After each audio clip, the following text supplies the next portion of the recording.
Hey guys, ഇന്ന് നമുക്ക് കുറച്ച് ചെടികൾ നട്ടാലോ. അപ്പോൾ ചെടിച്ചട്ടി വാങ്ങാൻ വേണ്ടി ഞാൻ പോകും കേട്ടോ. നമ്മുടെ വീടിൻ്റെ തൊട്ടടുത്ത് തന്നെ ചെടിച്ചട്ടി കടയുള്ളത് കൊണ്ട് വേഗം പോയി വാങ്ങി വന്നു.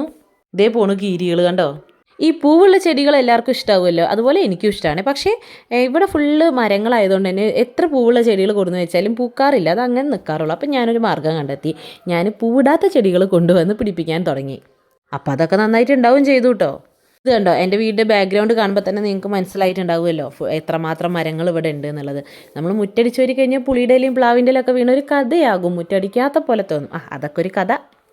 എന്തൊക്കെ പറഞ്ഞാലും വേനൽക്കാലത്ത് നട്ട് ഉച്ചക്കും നമുക്ക് നമ്മുടെ വീട്ടിൽ സുഖമായി കിടന്ന് ഉറങ്ങാം കേട്ടോ. ഫാന് പോലും വേണ്ട, അതും ഒരു കാര്യമാണ്. അങ്ങനെ ചട്ടിയിൽ മണ്ണ് നിറക്കൽ പരിപാടി തുടങ്ങി കേട്ടോ. എൻ്റെ കൂടെ കട്ടക്ക് സപ്പോർട്ടിന് എൻ്റെ മോനും ഉണ്ടായിരുന്നേ. എല്ലാ പണികളും ചെയ്യുമ്പോൾ അവന് കണ്ടറിഞ്ഞിട്ട് അതേപോലെ തന്നെ ചെയ്തുകൊണ്ടേ ഇരിക്കുമ്പോൾ എനിക്ക് ഭയങ്കര സന്തോഷമായിട്ടോ. ആദ്യമൊക്കെ എനിക്ക് ദേഷ്യം വരികയായിരുന്നു കേട്ടോ, എടാ ഈ എന്നെ ഒരു പണിയും ചെയ്യാൻ സമ്മതിക്കില്ല പറഞ്ഞിട്ട്. ഇപ്പം ഞാനത് ഭയങ്കരമായിട്ട് എൻജോയ് ചെയ്യുന്നുണ്ട്. കാരണം ഒരു കാലത്ത് ഇനിയിപ്പോൾ ഇവരൊക്കെ വളർന്നവരൊന്നും കാണാൻ പോലും നമുക്ക് കിട്ടില്ല. അപ്പോൾ ഉള്ള ടൈം മാക്സിമം എന്ത് ചെയ്യുക, എൻജോയ് ചെയ്യുക. ആ ചെടിച്ചട്ടി അവന് പൊന്തുന്നു പോലുമില്ല. പക്ഷേ ഇത് ഞാൻ പിടിക്കാമെന്ന് പറഞ്ഞ് വാശി പിടിച്ചിട്ട് അവൻ കൊണ്ടുപോകും കേട്ടോ. അപ്പോൾ ഞാൻ ജസ്റ്റ് ഒന്ന് സപ്പോർട്ട് ചെയ്തപ്പോൾ ആൾക്കും സന്തോഷമായി, എനിക്കും സന്തോഷമായി. എന്താ ചെടികളൊക്കെ നടാൻ പോകും. ചെടികൾ എന്ന് പറയുമ്പോൾ ഒരുപാട് ചെടികളൊന്നും ഇല്ല കേട്ടോ, വളരെ കുറച്ചേ ഉള്ളൂ. പക്ഷേ ഞാൻ ജസ്റ്റ് അങ്ങനെ പിടിപ്പിച്ച് കൊണ്ടുവരുന്നേ ഉള്ളൂ. എനിക്കെൻ്റെ മനസ്സിൽ കുറേ പ്ലാനുകളൊക്കെ ഉണ്ട്, അതൊക്കെ വർക്കൗട്ട് ആകുമോ എന്തോ നോക്കാം. അങ്ങനെ നമ്മുടെ ചെടിനടലൊക്കെ ഏറെക്കുറെ കഴിയാറായപ്പോഴാണ് മോൻ്റെ വണ്ടി വരാനുള്ള സമയമായത്.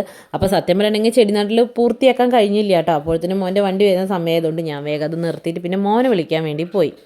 അപ്പോൾ അത്രയേ ഉള്ളൂ. അപ്പോൾ എൻ്റെ വീഡിയോസൊക്കെ ഇഷ്ടമാകുന്നുണ്ടെങ്കിൽ കൂടെ കൂട്ടാൻ മറക്കരുതേ. ടാറ്റാ.